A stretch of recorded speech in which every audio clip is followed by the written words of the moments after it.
Divergent, Chapter 28. I pull my jacket tight around my shoulders. I haven't been outside in a long time. The sun shines pale against my face, and I watch my breaths form in the air. At least I accomplished one thing. I convinced Peter and his friends that I'm no longer a threat. I just have to make sure that tomorrow, when I go through my own fear landscape, I prove them wrong. Yesterday, failure seemed impossible. Today, I'm not sure. I slide my hands through my hair. The impulse to cry is gone. I braid my hair and tie it with a rubber band around my wrist. I feel more like myself. That is all I need to remember who I am. And I am someone who does not let inconsequential things like boys and near death experiences stop her. I laugh, shaking my head. Am I? I hear the train horn. The train tracks loop around the Dauntless compound and then continue farther than I can see. Where do they begin? Where do they end? What is the world like beyond them? I walk toward them. I want to go home, but I can't.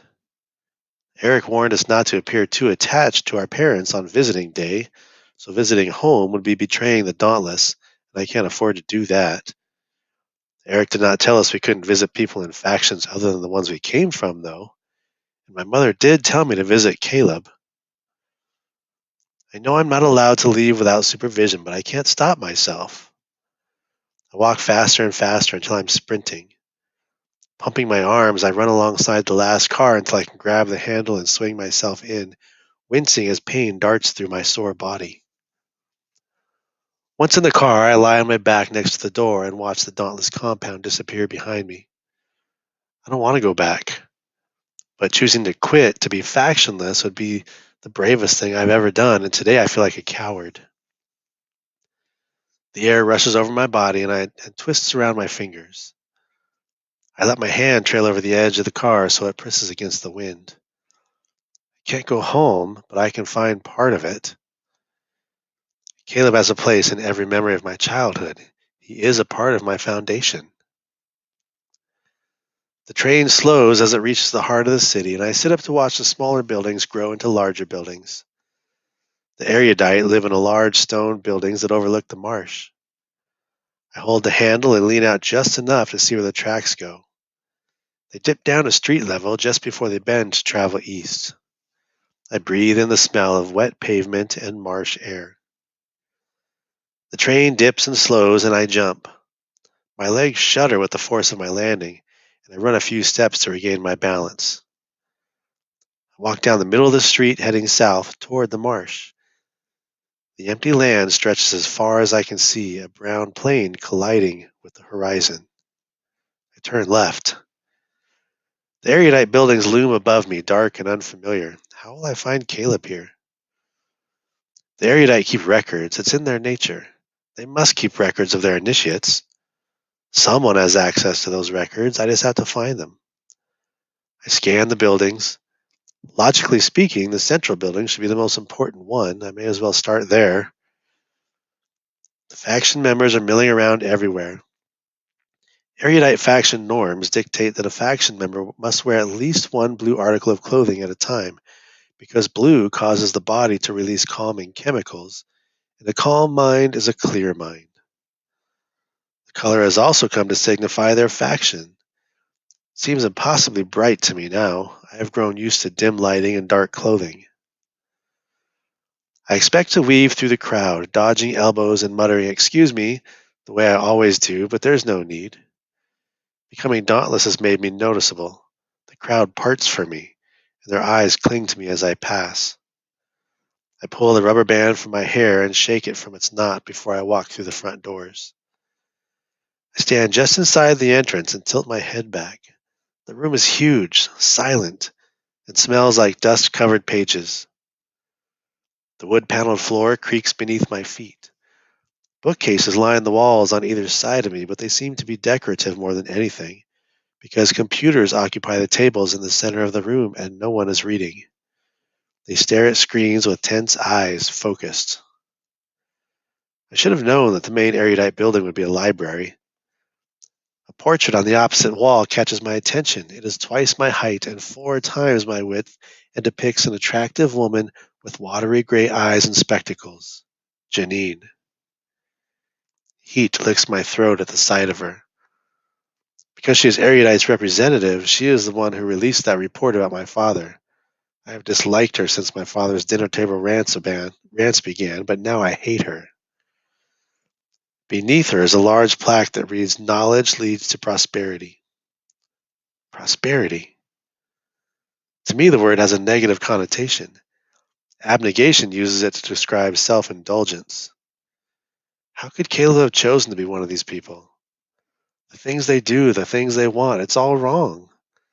But he probably thinks the same of Dauntless. I walk up to the desk just beneath Janine's portrait. The young man sitting behind it doesn't look up as he says, "How can I help you?" "I'm looking for someone," I say. "His name is Caleb. Do you know where I can find him?" "I'm not permitted to give out personal information," he replies blandly, as he jabs at the screen in front of him. "He's my brother." I'm not permit. I slam my palm on the desk in front of him, and he jerks out of his daze, staring at me over his spectacles. Heads turn in my direction. I said, my voice is terse, "I'm looking for someone. He's an initiate. Can you at least tell me where I can find them?" "Beatrice?" a voice behind me says. I turn, and Caleb stands behind me, a book in hand. His hair has grown out so it flips at his ears, and he wears a blue t-shirt and a pair of rectangular glasses. Even though he looks different, and I'm not allowed to love him anymore, I run at him as fast as I can and throw my arms around his shoulders. "You have a tattoo," he says, his voice muffled. "You have glasses," I say. I pull back and narrow my eyes. "Your vision is perfect, Caleb. What are you doing?" Um, he glances at the tables around us. "Come on, let's get out of here." We exit the building and cross the street. I have to jog to keep up with him. Across from Erudite headquarters is what used to be a park. Now we just call it Millennium. It is a stretch of bare land and several rusted metal sculptures. One an abstract plated mammoth, another shaped like a lima bean that dwarfs me in size. We stop in the concrete around the metal bean where the erudites sit in small groups with newspapers or books. He takes off his glasses and shoves them in his pocket, then runs a hand through his hair, his eyes skipping over mine nervously, like he's ashamed. Maybe I should be too. I'm tattooed, loose-haired, and wearing tight clothes, but I'm just not. "What are you doing here?" he says. "I wanted to go home," I say, "and you were the closest thing I could think of." He presses his lips together. "Don't look so pleased to see me," I add. "Hey," he says, setting his hands on my shoulders, "I'm thrilled to see you, okay? It's just that this isn't allowed. There are rules." "I don't care," I say. "I don't care, okay?" "Maybe you should." His voice is gentle. He wears his look of disapproval. "If it were me, I wouldn't want to get in trouble with your faction." "What's that supposed to mean?" I know exactly what it means. He sees my faction as the cruelest of the five and nothing more. "I just don't want you to get hurt. You don't have to be so angry with me," he says, tilting his head. "What happened to you in there?" "Nothing. Nothing happened to me." I close my eyes and rub the back of my neck with one hand. Even if I could explain everything to him, I wouldn't want to. I can't even summon the will to think about it. "You think," he looks at his shoes, "you think you made the right choice?" "I don't think there was one," I say. "How about you?" He looks around. People stare at us as they walk past. His eyes skip over their faces. He's still nervous, but maybe it's not because of how he looks or because of me. Maybe it's them. I grab his arm and pull him under the arch of the metal beam. We walk beneath its hollow underbelly. I see my reflection everywhere, warped by the curve of the walls, broken by patches of rust and grime. "What's going on?" I say, folding my arms. I didn't notice the dark circles under his eyes before. "What's wrong?" Caleb presses a palm to the metal wall. In his reflection, his head is small and pressed in on one side, and his arm looks like it's bending backward. My reflection, however, looks small and squat. "Something big is happening, Beatrice. Something is wrong." His eyes are wide and glassy. I don't know what it is, but people keep rushing around, talking quietly, and Janine gives speeches about how corrupt abnegation is all the time, almost every day. Do you believe her? No, maybe. I don't. He shakes his head. I don't know what to believe. Yes, you do, I say sternly. You know who our parents are. You know who our friends are. Susan's dad. You think he's corrupt? How much do I know? How much did they allow me to know? We weren't allowed to ask questions, Beatrice. We weren't allowed to know things. And here, he looks up, and in the flat circle of mirror right above us, I see our tiny fingers, the size of fingernails. That, I think, is our true reflection. It is as small as we actually are. He continues. Here, information is free. It's always available. This isn't candor. There are liars here, Caleb.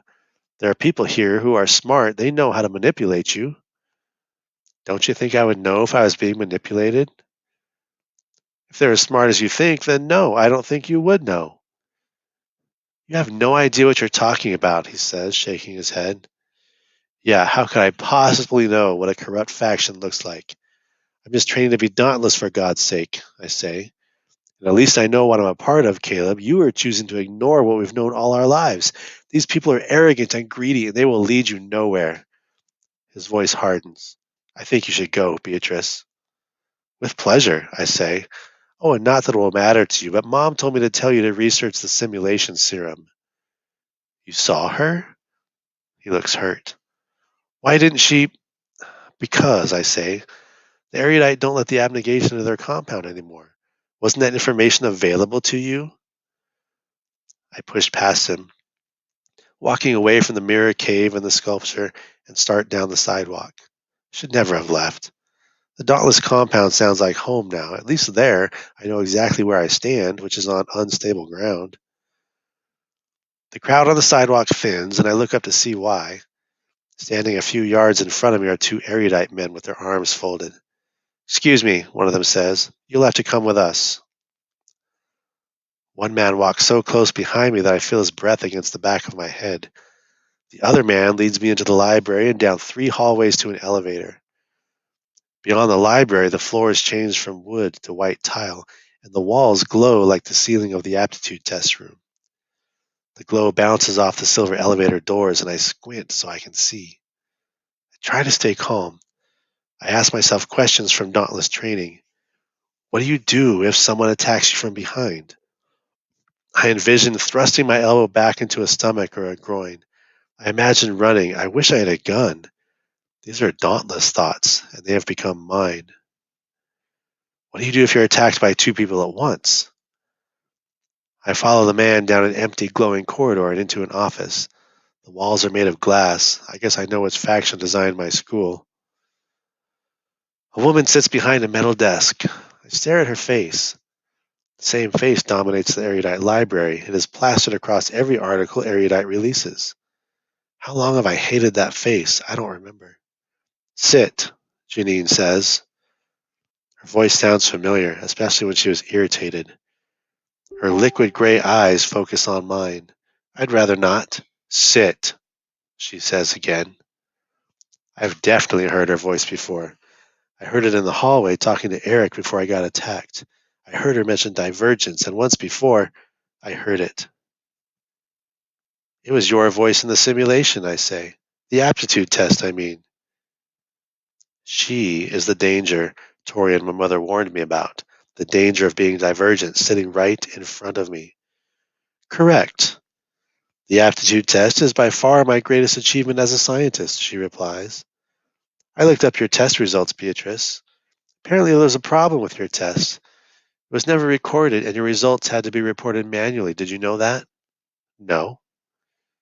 Did you know that you're one of 2 people ever to get an abnegation result and switch to Dauntless? No, I say, biting back my shock. Tobias and I are the only ones? But his result was genuine and mine was a lie. So it is really just him. My stomach twinges at the thought of him. Right now, I don't care how unique he is. He called me pathetic. What made you choose Dauntless? She asks. What does this have to do with anything? I try to soften my voice, but it doesn't work. Aren't you going to reprimand me for abandoning my faction and seeking out my brother? Faction before blood, right? I pause. Come to think of it, why am I in your office in the first place? Aren't you supposed to be important or something? Maybe that will take her down a few pegs. Her mouth pinches for a second. I will leave the reprimands to the Dauntless, she says, leaning back in her chair. I set my hands on the back of the chair I refused to sit in and clenched my fingers. Behind her is a window that overlooks the city. The train takes a lazy turn in the distance. As to the reason for your presence here, a quality of my faction is curiosity, she says, and while perusing your records, I saw that there was another error with another one of your simulations. Again, it failed to be recorded. Did you know that? How did you access my records? Only the Dauntless have access to those. Because Erudite developed the simulations. We have an understanding with the Dauntless, Beatrice. She tilts her head and smiles at me. I am merely concerned for the competence of our technology. If it fails while you are around, I have to ensure that it does not continue to do so. You understand? I understand only one thing. She is lying to me. She doesn't care about the technology. She suspects that something is awry with my test results. Just like the Dauntless leaders, she is sniffing around for the Divergent. And if my mother wants Caleb to research the simulation serum, it is probably because Janine developed it. But what is so threatening about my ability to manipulate the simulations? Why would it matter to the representative of the Erudite, of all people? I can't answer either question. But the look she gives me reminds me of the look in the attack dog's eyes in the aptitude test, a vicious, predatory stare. She wants to rip me to pieces. I can't lie down in submission now. I have to become an attack dog, too. I feel my pulse in my throat. I don't know how they work, I say, but the liquid I was injected with made me sick to my stomach. Maybe my simulation administrator was distracted because he was worried I would throw up, and he forgot to record it. I got sick after the aptitude test, too. Do you habitually have a sensitive stomach, Beatrice? Her voice is like a razor's edge. She taps her trimmed fingernails against the glass desk. Ever since I was young, I reply as smoothly as I can. I release the chair back and sidestep it to sit down.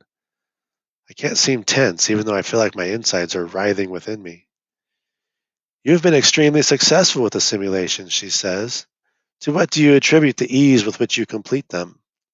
I'm brave, I say, staring into her eyes.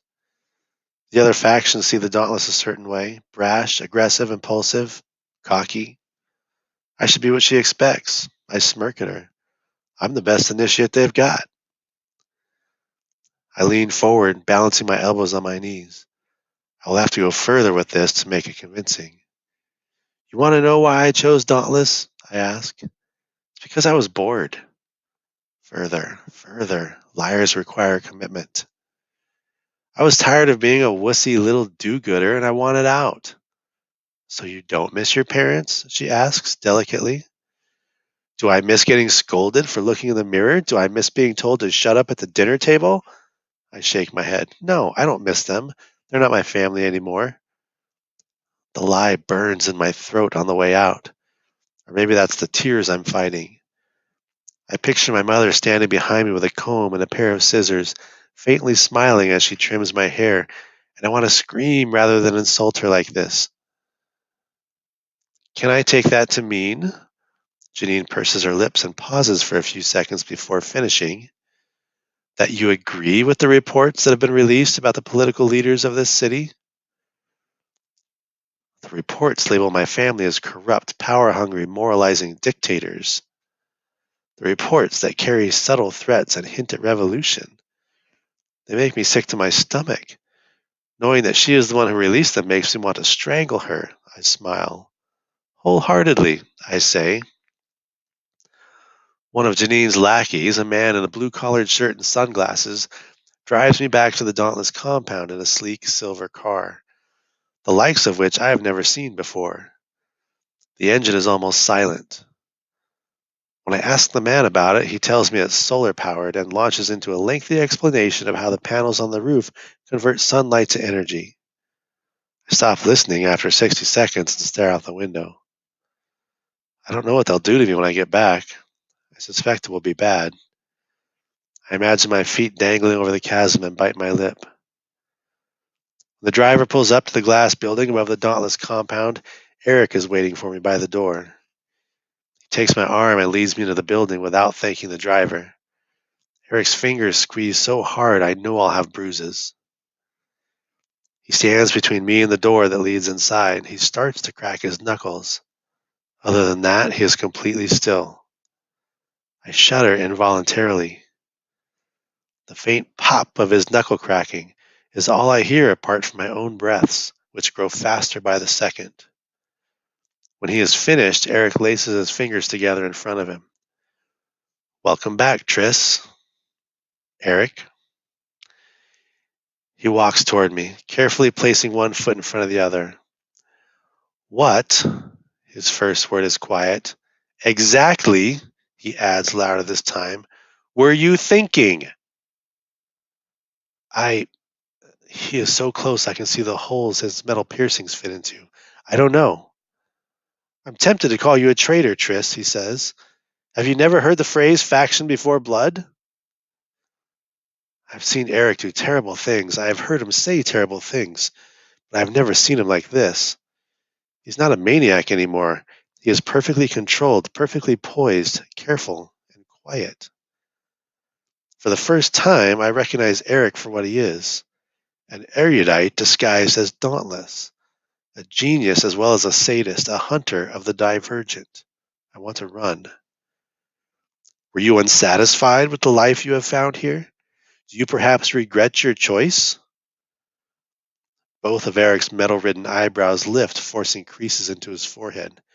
I would like to hear an explanation for why you betrayed Dauntless, yourself, and me, he taps his chest, by venturing into another faction's headquarters. I take a deep breath. He would kill me if he knew what I was. I can feel it. His hands curl into fists. I'm alone here. If something happens to me, no one will know and no one will see it.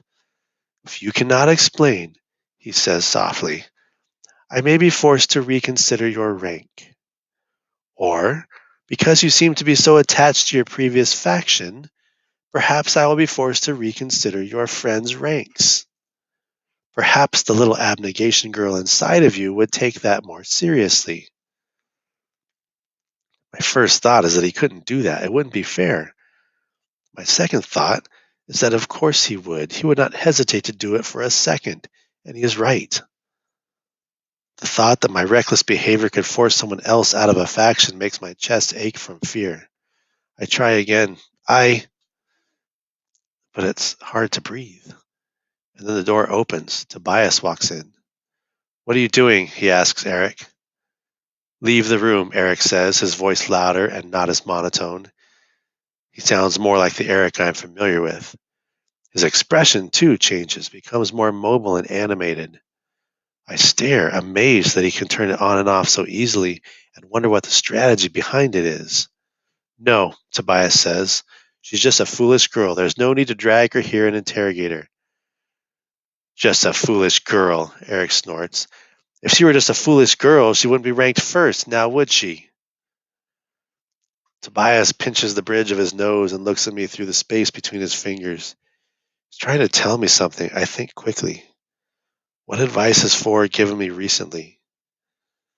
The only thing I can think of is pretend some vulnerability. It's worked for me before. I was just embarrassed. I didn't know what to do. I put my hands in my pockets and look at the ground. Then I pinch my leg so hard that tears well up in my eyes. I look up at Eric, sniffling.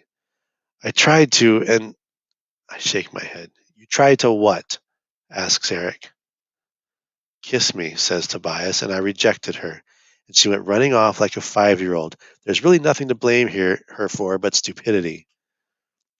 We both wait. Eric looks from me to Tobias and laughs, too loudly and for too long. The sound is menacing and grates against me like sandpaper. Isn't he a little too old for you, Triss? He says, smiling again. I wipe my cheek like I'm wiping a tear. Can I go now? Fine, Eric says. But you are not allowed to leave the compound without supervision again. Do you hear me? He turns toward Tobias. And you. Had better make sure none of the transfers leave this compound again, and that none of the others try to kiss you. Tobias rolls his eyes. Fine. I leave the room and walk outside again, shaking my hands to get rid of the jitters. I sit down on the pavement and wrap my arms around my knees. I don't know how long I sit there, my head down and my eyes closed before the door opens again. Might have been 20 minutes and it might have been an hour. Tobias walks toward me. I stand and cross my arms, waiting for the scolding to start. I slapped him and then got myself into trouble with the Dauntless. There has to be scolding. What? I say. Are you all right? A crease appears between his eyebrows and he touches my cheek gently. I bat his hand away. Well, I say, first I got reamed out in front of everyone, then I had to chat with a woman who's trying to destroy my old faction, and then Eric almost tossed my friends out of Dauntless, so yeah, it's shaping up to be a pretty great day for... He shakes his head and looks at the dilapidated building to his right, which is made of brick and barely resembles the sleek glass spire behind me. It must be ancient. No one builds with brick anymore. Why do you care anyway? I say. You can be either a cruel instructor or a concerned boyfriend. I tense up at the word boyfriend. I didn't mean to use it so flippantly, but it's too late now. You can't play both parts at the same time. I am not cruel. He scowls at me. I was protecting you this morning. How do you think Peter and his idiot friends would have reacted if they discovered that you and I were... He sighs. You would never win. They would always call your ranking a result of my favoritism rather than your skill. I open my mouth to object, but I can't. A few smart remarks come to mind, but I dismiss them. He's right. My cheeks warm, and I cool them with my hands. You didn't have to insult me to prove something to them, I say finally. And you didn't have to run after your brother just because I hurt you, he says. He rubs at the back of his neck. Besides, it worked, didn't it? At my expense. I didn't think it would affect you this way. Then he looks down and shrugs. Sometimes I forget that I can hurt you, that you are capable of being hurt. I slide my hands into my pockets and rock back on my heels. A strange feeling goes through me, a sweet, aching weakness. He did what he did because he believed in my strength. At home, it was Caleb who was strong because he could forget himself, because all the characteristics my parents value came naturally to him. No one has ever been so convinced of my strength. I stand on my tiptoes, lift my head, and kiss him. Only our lips touch. You're brilliant, you know that? I shake my head. You always know exactly what to do. Only because I've been thinking about this for a long time, he says, kissing me briefly. How I would handle it if you and I... He pulls back and smiles. Did I hear you call me your boyfriend, Tris? Not exactly, I shrug. Why, do you want me to? He slips his hands over my neck and presses his thumbs under my chin, tilting my head back so his forehead meets mine. For a moment he stands there, his eyes closed, breathing my air. I feel the pulse in his fingertips. I feel the quickness of his breath. He seems nervous. Yes, he finally says. Then his smile fades. You think we convinced him you're just a silly girl? I hope so, I say. Sometimes it helps to be small. I'm not sure I convinced the erudite, though. The corners of his mouth tug down, and he gives me a grave look. There's something I need to tell you. What is it? Not now. He glances around.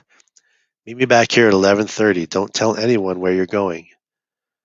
I nod, and he turns away, leaving just as quickly as he came. Where have you been all day? Christina asks when I walk back into the dormitory. The room is empty. Everyone else must be at dinner. I looked for you outside, but I couldn't find you. Is everything okay? Did you get in trouble for hitting 4? I shake my head. The thought of telling her the truth about where I was makes me feel exhausted. How can I explain the impulse to hop on a train and visit my brother, or the eerie calm in Eric's voice as he questioned me, or the reason that I exploded and hit Tobias to begin with? I just had to get away. I walked around for a long time, I say, and no, I'm not in trouble. He yelled at me. I apologized. That's it. As I speak, I'm careful to keep my eyes steady on hers and my hands still at my sides. Good, she says, because I have something to tell you. She looks over my head at the door and then stands on her tiptoes to see all the bunks, checking if they're empty, probably. Then she sets her hands on my shoulders. Can you be a girl for a few seconds? I'm always a girl, I frown. You know what I mean, like a silly, annoying girl. I twirl my hair around my finger. "'Kay." She grins so wide I can see her back row of teeth. Will kissed me. What? I demand. When? How? What happened? You can be a girl. She straightens, taking her hands from my shoulders. Well, right after your little episode, we ate lunch and then we walked around near the train tracks. We were just talking about, I don't even remember what we were talking about. And then he just stopped and leaned in and kissed me. Did you know that he liked you? I say. I mean, like that. No, she laughs. The best part was that was it. We just kept walking and talking like nothing happened. Well, until I kissed him. How long have you know you liked him? I don't know. I guess I didn't. But then little things, how he put his arm around me at the funeral, how he opens doors for me like I'm a girl instead of someone who could beat the crap out of him. I laugh. Suddenly I want to tell her about Tobias and everything that has happened between us, but the same reasons Tobias gave for pretending we aren't together hold me back. I don't want her to think that my rank has anything to do with my relationship with him. So I just say, I'm happy for you. Thanks, she said.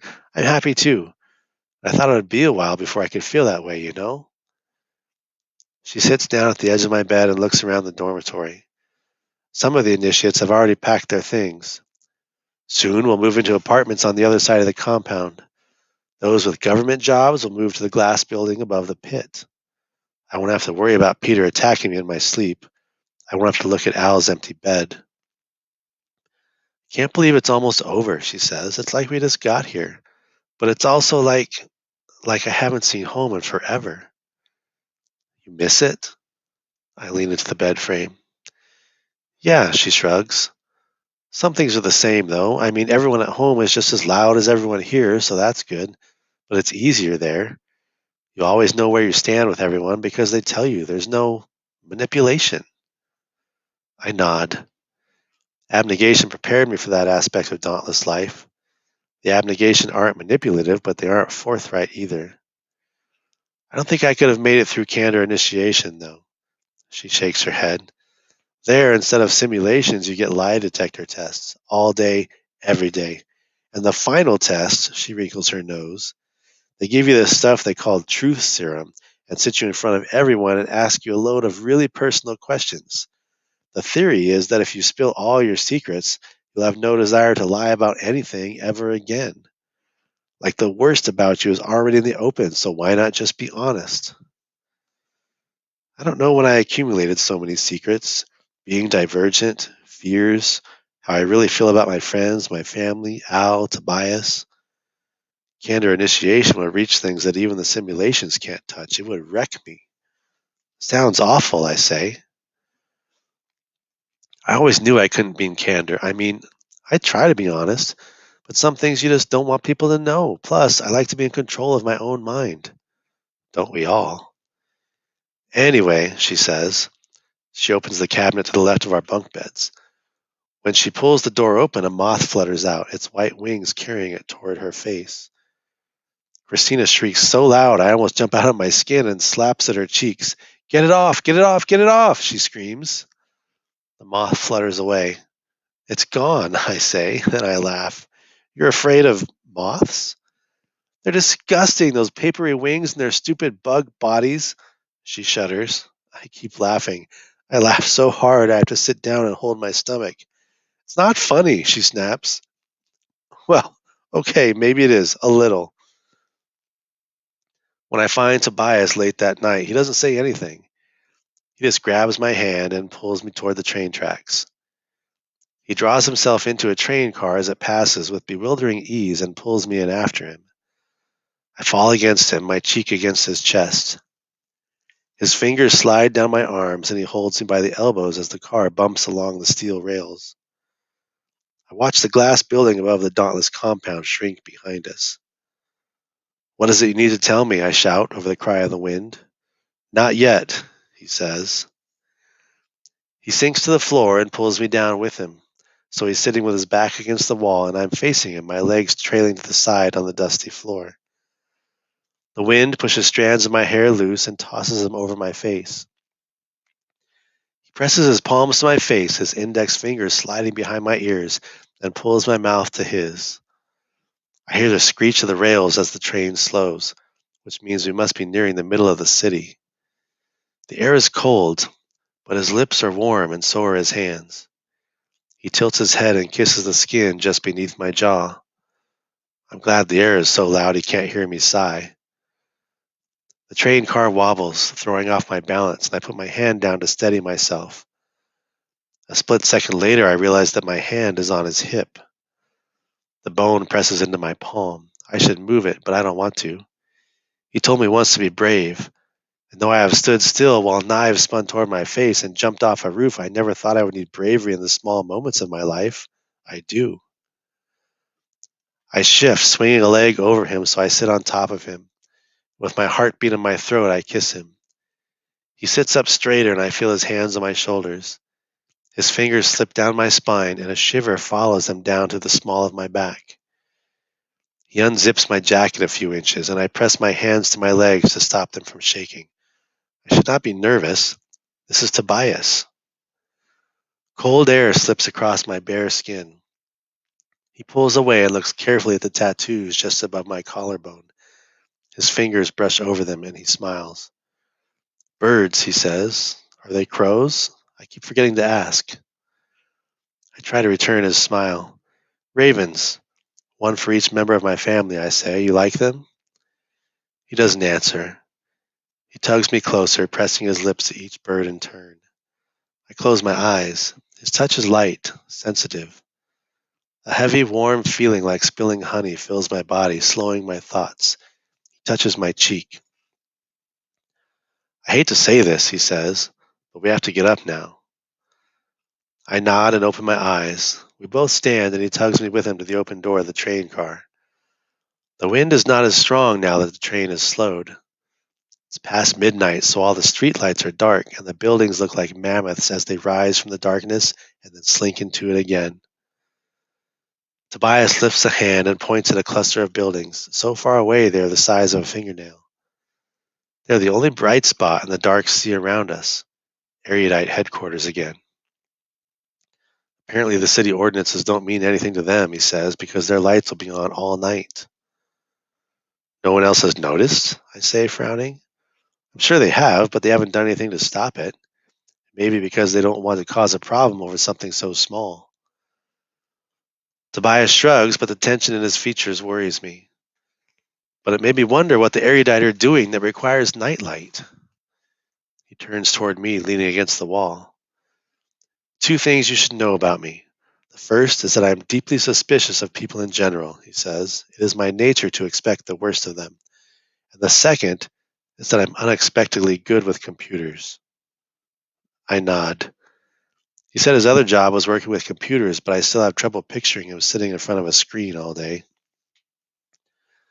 A few weeks ago, before training started, I was at work and I found a way into the Dauntless secure files. Apparently, we are not as skilled as the Erudite are at security, he says. What I discovered was what looked like war plans. Thinly veiled commands, supply lists, maps, things like that, and those files were sent by Erudite. War? I brushed my hair away from my face. Listening to my father insult Erudite all my life has made me wary of them, and my experiences in the Dauntless compound make me wary of authority and human beings in general, so I'm not shocked to hear that a faction could be planning a war. And what Caleb said earlier, something big is happening, Beatrice. I look up at Tobias. War on abnegation? He takes my hands, lacing his fingers with mine, and says the faction that controls the government. Yes. My stomach sinks. All those reports are supposed to stir up dissension against abnegation, he says, his eyes focused on the city beyond the train car. Evidently, the Erudite now want to speed up the process. I have no idea what to do about it, or what could even be done. But, I say, Why would Erudite team up with Dauntless? And then something occurs to me, something that hits me in the gut and gnaws at my insides. Erudite doesn't have weapons, and they don't know how to fight, but the Dauntless do. I stare wide-eyed at Tobias. They're going to use us, I say. I wonder, he says, how they plan to get us to fight. I told Caleb that the Erudite know how to manipulate people. They could coerce some of us into fighting with misinformation or by appealing to greed any number of ways. But the Erudite are as meticulous as they are manipulative, so they wouldn't leave it up to chance. They would need to make sure that all their weaknesses are shored up, but how? The wind blows my hair across my face, cutting my vision into strips, and I leave it there. I don't know, I say.